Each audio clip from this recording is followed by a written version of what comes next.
Self-efficacy refers to an individual's belief in his or her capacity to execute behaviors necessary to produce specific performance achievements. Ever since I was a boy, I can remember struggling to believe in my own capacity to achieve.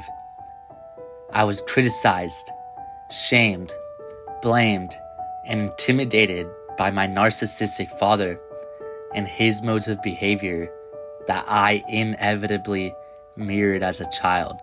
These behaviors, as well as the lack of competence I felt being raised by my father, caused me to be unpopular as a child.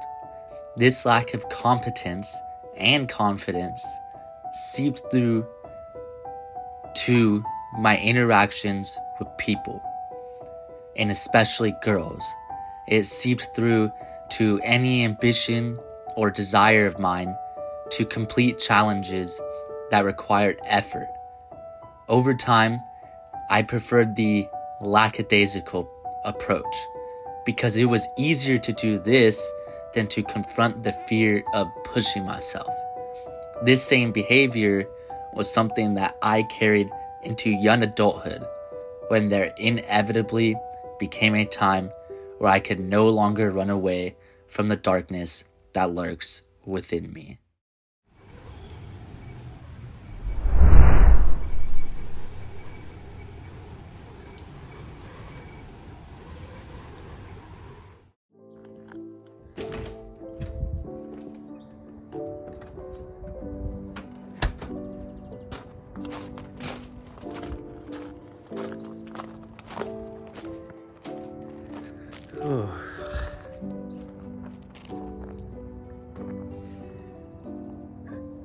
The dichotomy of life.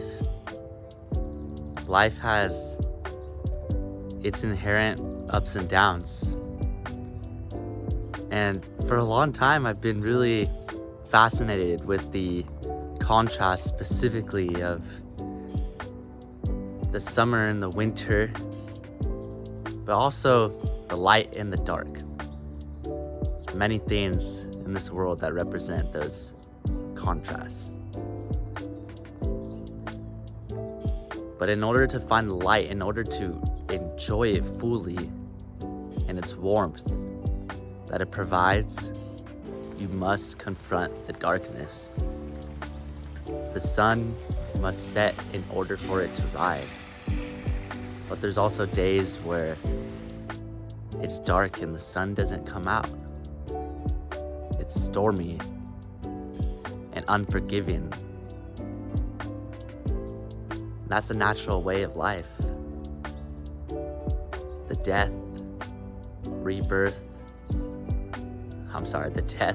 birth, rebirth cycle. That's just how life goes, and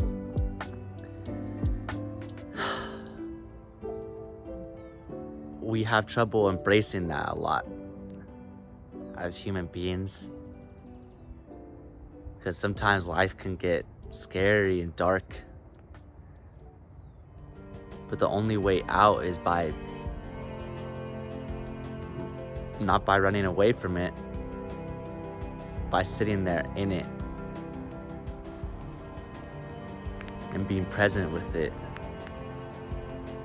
And maybe that darkness sticks around for a long time, but we're resilient. I know you are resilient. You can persevere. We all can. I've been able to, so why can't you? For the longest time, I felt like a weak man. I didn't have control over my own urges or desires.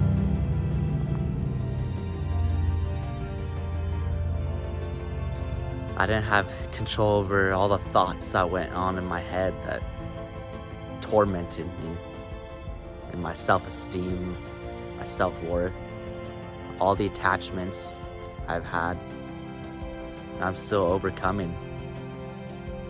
I like to think that life is a never-ending journey of growth, but with growth has to come those downturns, those periods of darkness.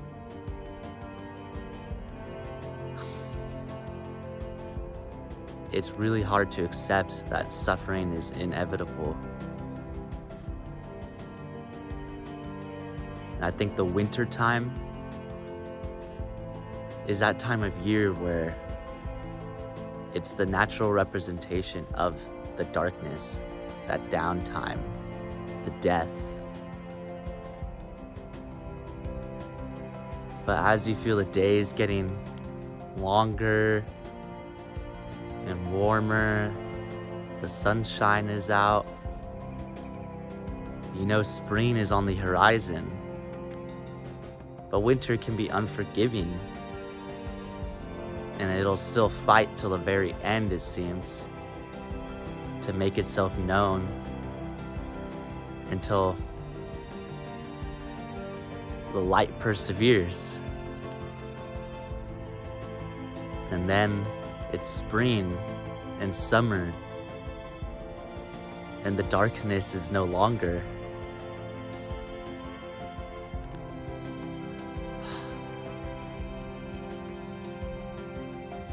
I think the seasons are an excellent time to practice being mindful,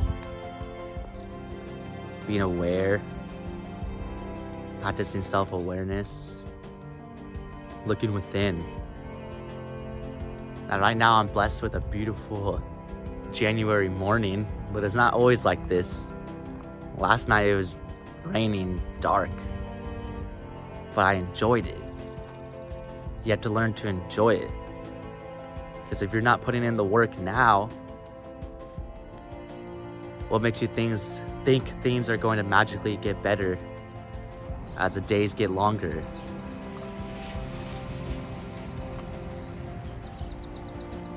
I understand the feeling of seasonal depression. It makes sense to me, the darkness, the cold weather. It sucks at times. But sometimes in life you have to live in that suck. You have to live in that suffering. And when you're able to live in it presently, without thinking too much about the future or the past, you come back a stronger person, more alive, more full and aware.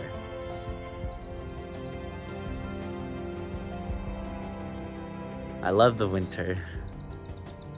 I especially love when the sun comes out in the winter, because all those dark days in a row, all those super cold days in a row, it makes the sun feel so rejuvenating when it does finally come out.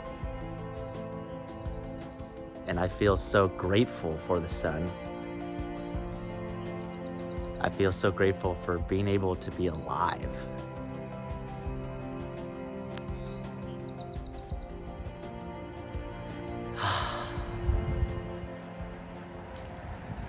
You can run from it, but you can't hide from it. And that's the nature of the darkness, guys. We all have those pitfalls, those highs, those lows. Okay, what matters the most is what are you going to learn from when you're in those low points? What are you going to learn from failure? How are you going to come back from that and persevere and be resilient, like the resilient person that you are? Because you are resilient. I'm resilient. You're resilient. Everyone is capable of achieving resilience and overcoming adversity. The darkness will always find a way to make itself known. And with that, you have to learn to to embrace that darkness. Now let me tell you a story of when I would run away from that darkness. I knew that darkness was always within. If you listen to the beginning of this video, I talked about some of my experiences during childhood and how that has led to me having that darkness, that void within me that I so desperately wanted to get away from, but yet it would always find its way to make it known that it's there, that there's something that I have to take care of. Yet for a long time I never decided to. And with me personally, I felt like I ran away from my demons for a very long time. And really the ultimate demon is the demon of complacency, temptation, greed, lust, all of those. And over time that hacks away at you in your soul and the way you carry yourself. For me, I wasn't confident. In 2018, I graduated high school. I developed an addiction to this nicotine weed THC mixture. And I wasn't confident in my ability to handle life. I was afraid. I think a lot of us are afraid. It's completely normal. But sometimes that fear can destroy you if you let it, if you allow it to destroy you. And for me, I somewhat did. As I gave into that addiction, I had no sense of clear purpose or intention in my life. I was unable to challenge myself. I think that fear of the pain of discipline has been the hardest thing for me to embrace completely. I think knowing what needs to be done, but not doing it can just add that fuel to that depression or anxiety or that fear that you have inside. Because you're not building self-efficacy in any type of way, shape, or form. You know what needs to be done, but you're not doing it. And that's when you have to answer the question for yourself: why am I not doing this? What attachments do I have that I need to release? What childhood wounds do I maybe have that are within me? And to continue on with that story, 2019, I still felt like I was in the same place. Although I quit my addiction, I still had that deep feeling of fear, anxiety, not knowing what my life path is, not being confident in myself or my competence as a human being and functioning within society.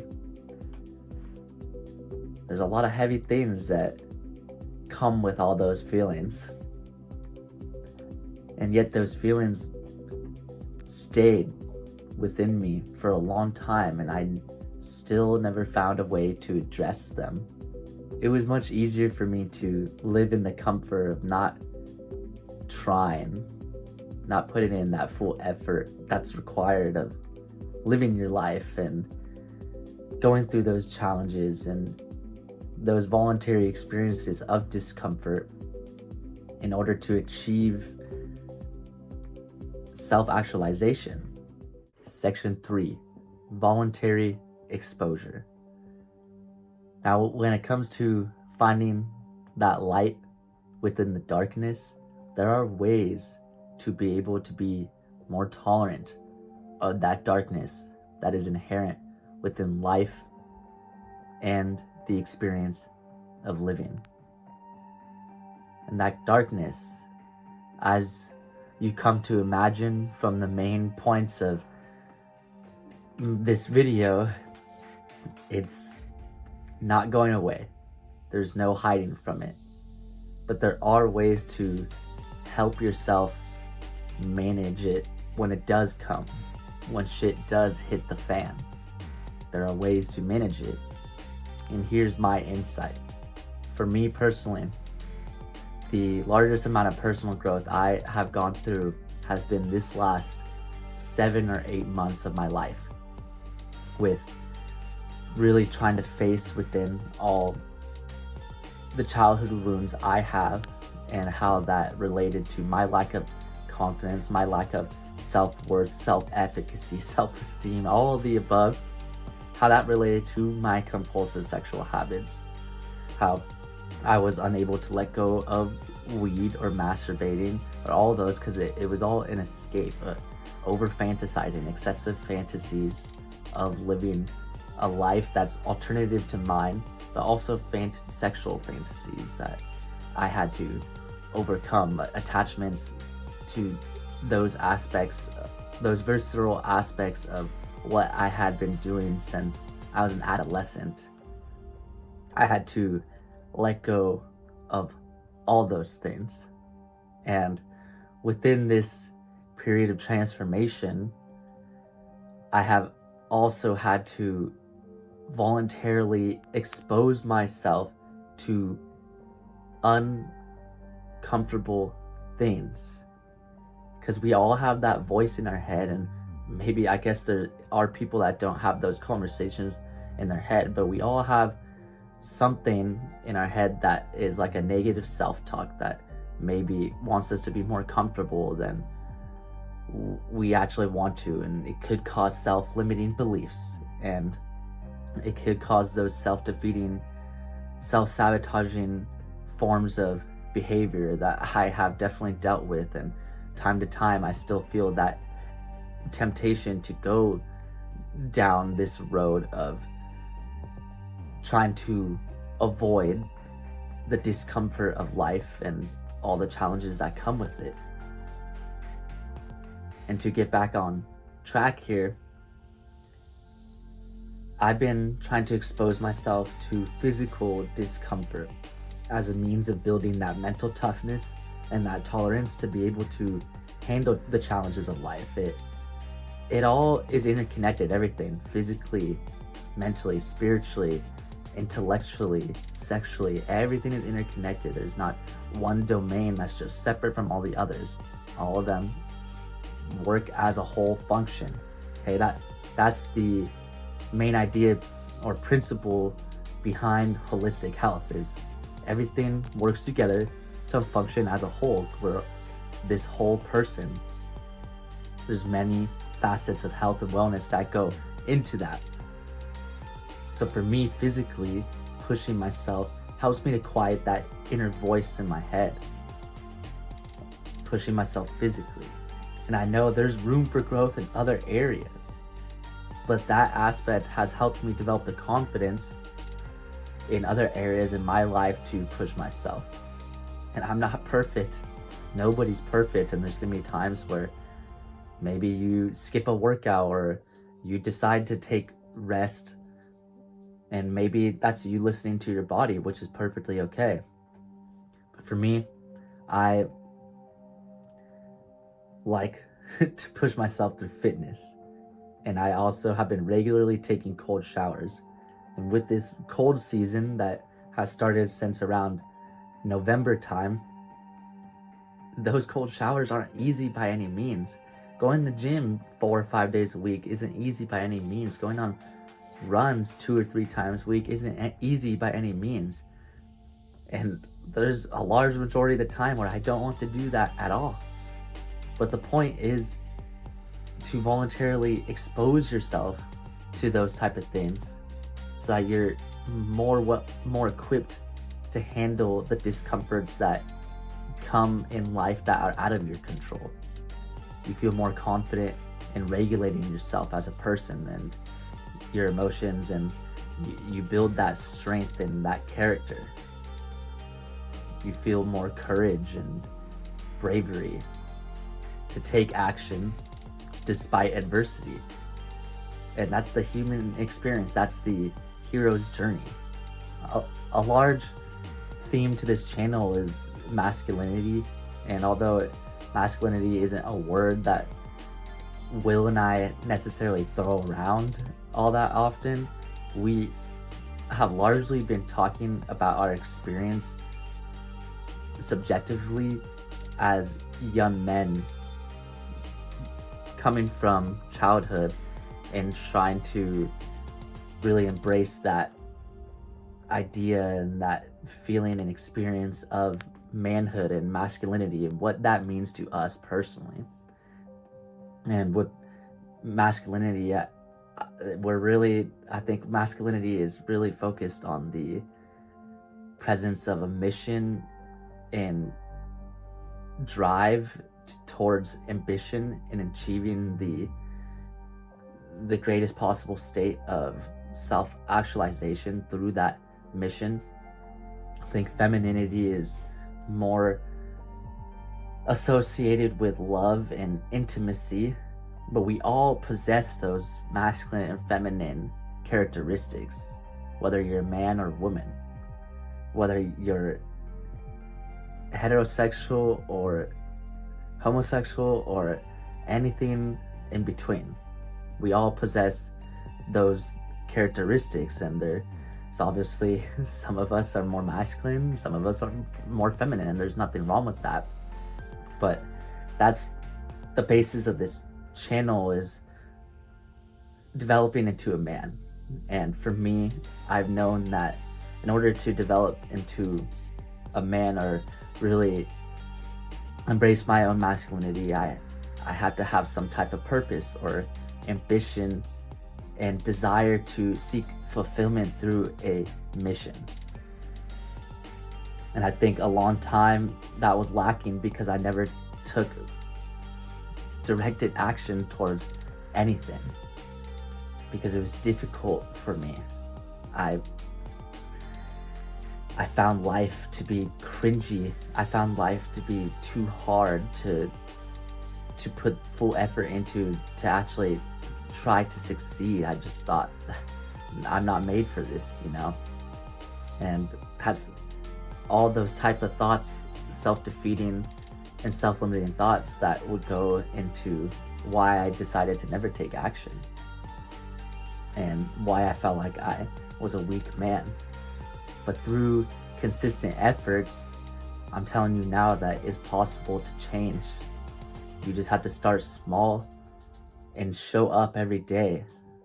You don't have to give your absolute all every single day. As long as you show up, even when you don't want to, you show up and you make that commitment, and you'll feel a lot better about yourself doing that than you will if you don't show up, because that's part of what contributes to that downward spiral. It's not showing up, then not showing up again, and then eventually you just give up altogether. And that's where my mind was at for a long time. But I feel like pushing myself physically has been one of the biggest revelations for me, because most of the time, like I said, I don't want to do it. I don't particularly enjoy it. It's about building that mental toughness. And now I'm trying to really make a full commitment to learning. And with that full commitment to learning, it means I have to study, whether that's through school or just learning anything in general, and trying to be comfortable with growing in that aspect of growing intellectually and cognitively, and embracing that experience of learning that has been really hard for me to do, because I know that itself is really challenging, and making that full commitment to